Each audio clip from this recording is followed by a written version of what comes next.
کیا لوگوں نے یہ گمان کر لیا کیا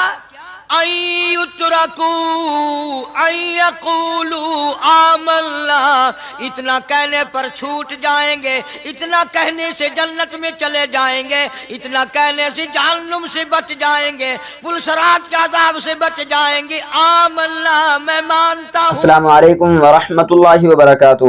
دوستو ہم پھر سے آپ کے لے کر حاضر ہوئے ہیں قاری حنیف ملتانی رحمۃ اللہ علیہ کا بیان۔ اللہ تعالی حضرت کی مغفرت فرمائے۔ دوستو بیان کو مکمل سنے گا، آخر تک چلے دیر نہ کرتے ہوئے بیان کو شروع کر لیتے ہیں۔ اس سپارے سورت عنکبوت کی ابتدائی آیات ہیں۔ پروردگار عالم نے سارے کلام پاک میں اپنی توحید، وحدانیت، خدا کی ذات بے مثل بے مثال، اس کی ذات میں، اس کی صفات میں کوئی شریک نہیں، وہ ہمیشہ سے ہے اور ہمیشہ رہے گا، اس کی ذات کو بقا ہی بقا ہے، فنا نہیں۔ اسی نے اپنی قدرت کاملہ سے نظام کائنات کو پیدا فرمایا اور سارے عالم کے نظام کو وہ خود ہی چلاتا ہے، جدھر کی چاہے ہوا چلائے، جدھر کی چاہے دھوپ چھاؤں کا نظام بنائے۔ وہ کسی معاملے میں بھی کبھی بھی نہ کسی کا محتاج تھا اور نہ ہے۔ وہ چاہے تو راتوں رات فقیر کو تخت تاج دے کر کے تخت شہنشاہی پہ بٹھا دے، وہ اگر چاہے تو بادشاہ کو اٹھا کر پھانسی لگا دے، وہ چاہے تو ایک کو اتنا دے کہ سنبھالا نہ جائے، اور وہ چاہے تو ایک کو اتنا تنگ کر دے کہ بھوک کی وجہ سے موت آ جائے۔ بڑی بے نیاز ذات ہے اس مالک اور قدیر کی۔ نظام شمسی، نظام قمری، ستاروں کا نظام، آسمانوں کا نظام، دریاؤں اور سمندروں کا نظام، سارا وہ خود چلاتا ہے۔ نہ کبھی الیکشن ہوتا ہے، نہ کبھی انتخابات ہوتے ہیں، نہ کبھی یہ سننے میں آیا کہ سمندروں کی چیئرمینی فلاں کو ملے گی، دریاؤں کی چیئرمینی فلاں کو ملے گی۔ فرمایا لم یلد ولم یولد، بس میں ہوں اور کوئی نہیں۔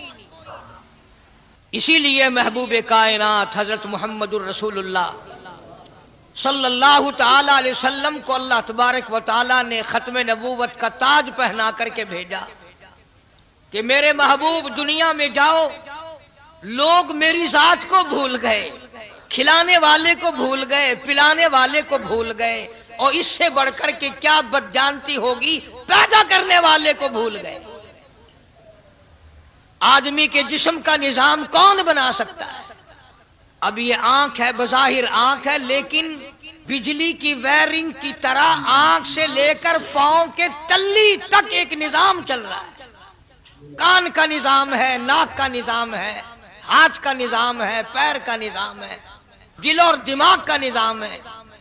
یہ ساری کی ساری چیزیں وہ نہیں بنا سکتا تو اور کون بنانے والا ہے؟ اسی لیے فرمایا کالی کملی والے دنیا میں جاؤ، میرا نام بلند کرو، میری توحید کا جھنڈا بلند کرو، لوگوں کو بتاؤ کہ خالق کو نہ بھولو، مالک کو نہ بھولو، پروردگار کو نہ بھولو، اس رب کو نہ بھولو جس نے یہ سارا جہان بنایا۔ چنانچہ محبوب کائنات حضرت محمد کریم صلی اللہ علیہ وسلم نے جب یہ اعلان فرمایا کہ لوگوں اس کے سوا کوئی نہیں، پھر مکہ بدلا، برادری بدلی، قوم بدلی، اپنے بدلے، غیر بدلے، سب دشمن ہو گئے۔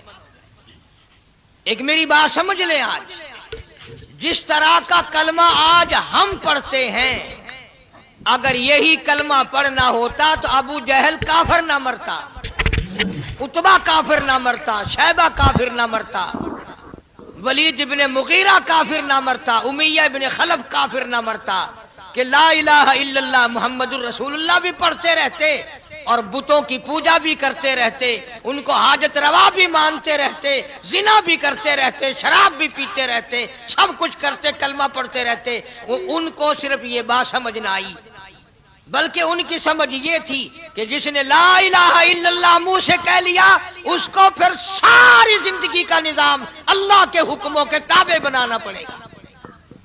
جس نے لا الہ الا اللہ پڑھا، پھر وہ اپنی مرضی سے کھا نہیں سکتا، جو چاہے کھائے، اس کو اختیار نہیں۔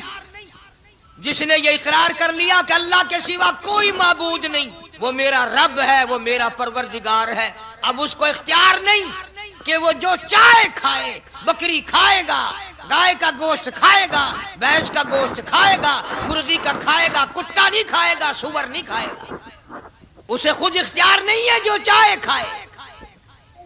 اسی طرح جس نے کلمہ پڑھا وہ پینے میں خود مختار نہیں کہ جو چاہے پیے، پانی پیے گا، سوڈا پیے گا، لسی پیے گا، شربت پیے گا، چائے پیے گا، شراب نہیں پیے گا، پیشاب نہیں پیے گا، حرام نہیں پیے گا، اختیار ختم۔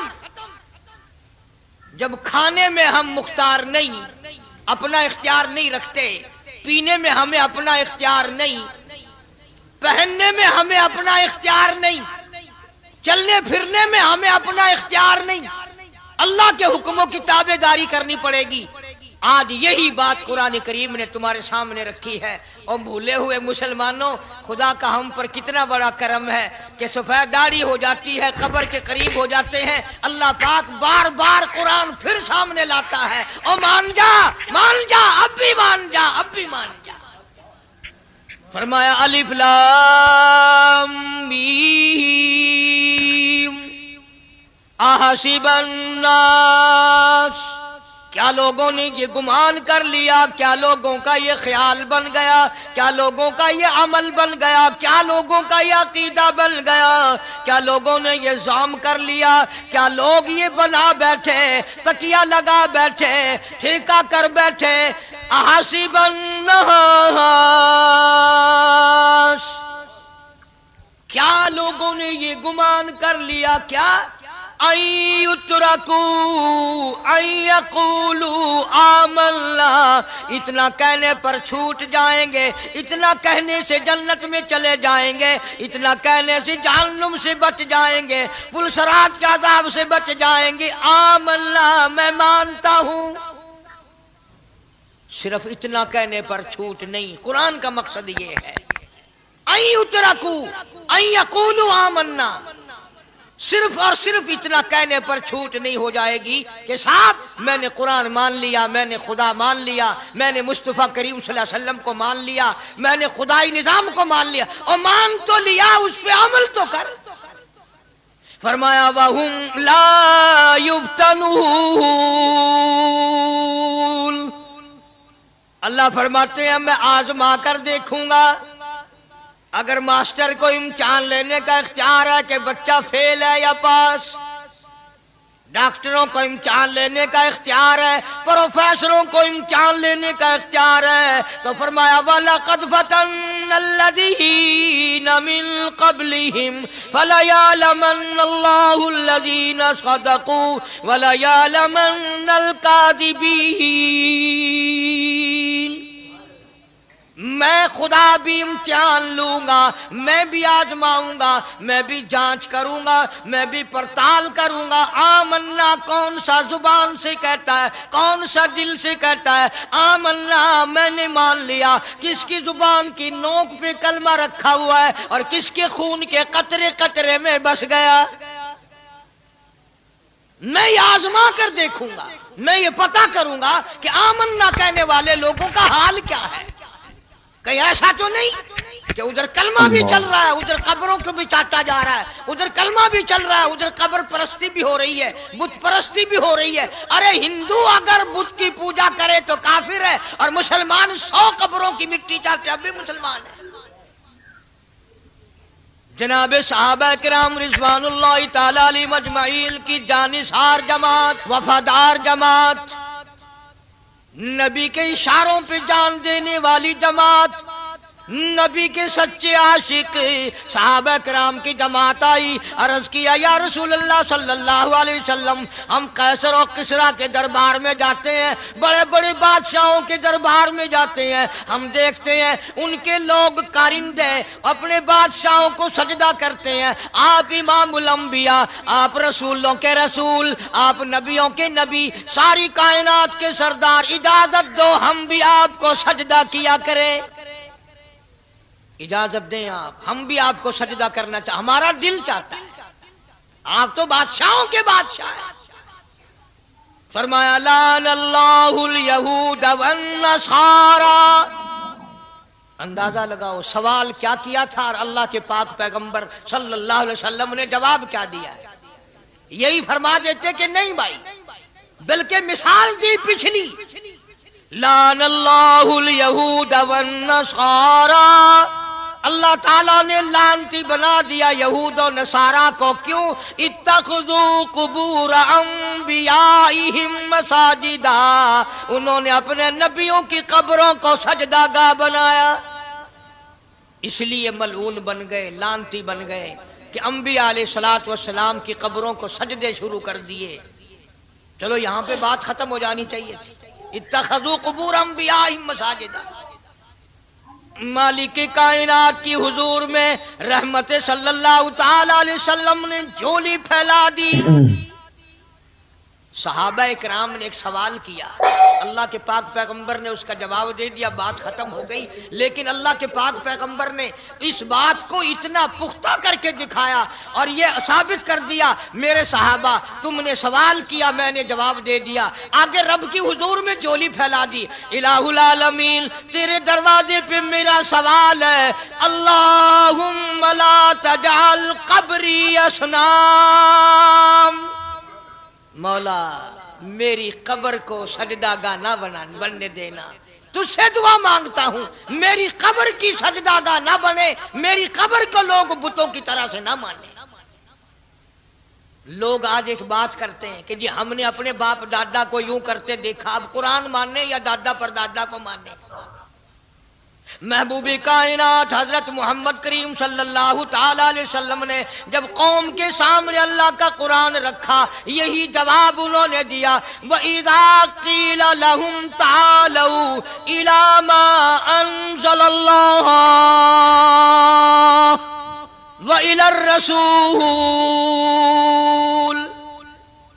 مکے والے کہتے تھے او اللہ کے نبی، خدا کی بات مانے، قرآن مانے، رسول کو مانے، ما حسبنا ما وجدنا علیہ آباءنا، یا اس رستے کو ماننے جس پر ہم نے اپنے بڑکوں کو دیکھا، اپنے باپ دادا کو دیکھا، اس رستے پہ چلیں یا قرآن کے رستے پہ چلیں. ظاہر بات ہے ساری برادریاں غلط، ساری رسومات غلط، ساری لغویات غلط، ساری خرافات غلط، سارا جہان کوڑا، کالی کملی والا سچا، سارا جہان جھوٹا، خدا کا قرآن سچا، خدا کی ذات سچی، خدا کا فرمان سچا. پتہ نہیں کتنے لوگ رسمیں بنا بنا کر کے تباہ ہو کر دنیا سے رخصت ہو گئے. میں یہ کہتا ہوں بچہ پیدا ہوا، اللہ پاک نے کسی کو اولاد دی، بڑی نعمت ہے. اب بیٹا باپ کا ہے یا ماں کا ہے؟ سنو میری بات، اس ماں اور باپ کو نام رکھنے کا اختیار تو ہے، لیکن ایسے نام رکھنے کی اجازت نہیں جو مسلمانوں کے خلاف ہو. تم تو اپنے بچوں کا نام رکھنے کے بارے میں بھی اختیار نہیں رکھتے، حالانکہ اولاد تمہاری ہے. تم اپنے بچوں کی پرورش کے بارے میں بھی خود مختار نہیں.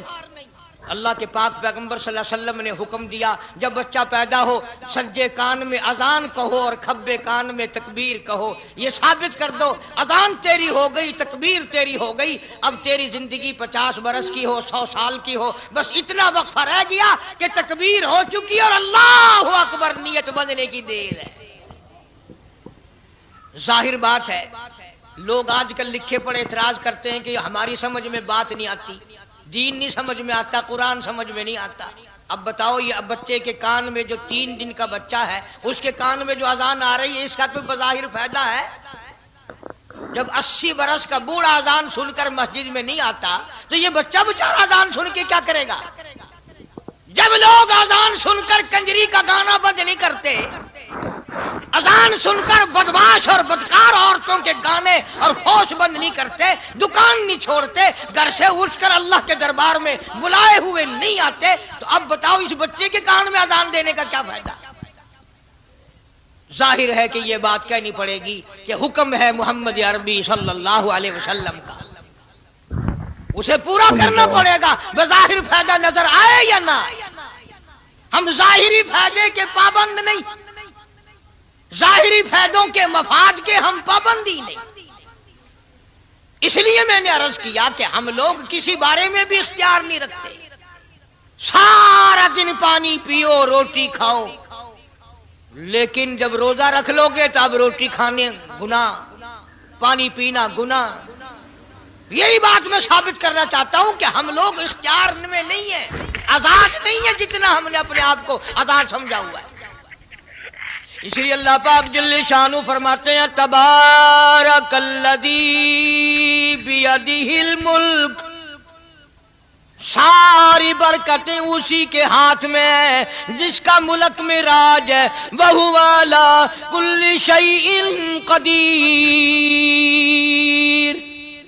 ہر چیز پہ اسی کا قبضہ، اسی کی قدرت، اسی کی حکمت، اسی کا علم، اسی کی بے نیازی چلے گی، کسی کی بات نہیں چل سکتی۔ انبیاء علیہ السلام کو دیکھو، سلیمان علیہ السلام کی 99 بیوی، ایک پیغمبر اور ایک بادشاہ، اتنا بڑا بادشاہ کہ ہوا تخت اڑائے پھرے، ہوا تخت اڑائے پھرتی ہے سلیمان علیہ السلام کا، سر پہ تاج نبوت ہے، نیچے تخت شہنشاہی ہے، ہوا تخت کو اڑاتی ہے، جہاں سلیمان علیہ السلام چاہتے ہیں ہوا اتار دیتی ہے، اور جہاں چاہتے ہیں ہوا اڑا کر لے جاتی ہے۔ اور پانی کا پتہ لگانے کے لیے پرندے موجود ہیں، جن تابع، انسان تابع، پرندے تابع، چرندے تابع۔ مقام اتنا اونچا، بادشاہت بھی دے دی، نبوت بھی دے دی، پیغمبری بھی دے دی، اور اتنی بڑی عظمت بھی دے دی۔ اور حال یہ ہے کہ 99 بیویوں میں سے ایک انگل کا بچہ پیدا نہیں ہوا۔ دیکھی اس کی بے نیازی۔ بادشاہ میں نے تجھے بنا دیا، نبی میں نے تجھے بنا دیا، ہوا تخت تیرا اڑائے اڑائے پھرے گی، پوری دنیا میں تو پھرے گا، بادشاہ تیری، نبوت تیری، رسالت میں نے تجھ کو دے دی، پیغمبری میں نے تجھ کو دے دی، جا میری مرضی اولاد نہیں دیتا۔ 99 بیوی۔ تمہارا کئیوں کا دل تو کر رہا ہوگا ہم بھی اس زمانے میں پیدا ہوتے تو کم سے کم بیویوں کا ایک لشکر تو ہوتا۔ لو کر دیکھو شام کو پتہ لگ ویسے گھڑی دا کیا ٹائم ہے، جہاں کوئی شوق ہوئے کٹ گننے، بڑا مشکل مقام ہے، دو عورتیں کر کے اس زمانے میں جنت میں جائے بڑا مشکل۔ اللہ کے پاک پیغمبر صلی اللہ تعالی علیہ وسلم کا آخری وقت ہے، مرض الموت ہے، آخری دن ہے، آخری بیماری ہے، موت بالکل قریب ہے۔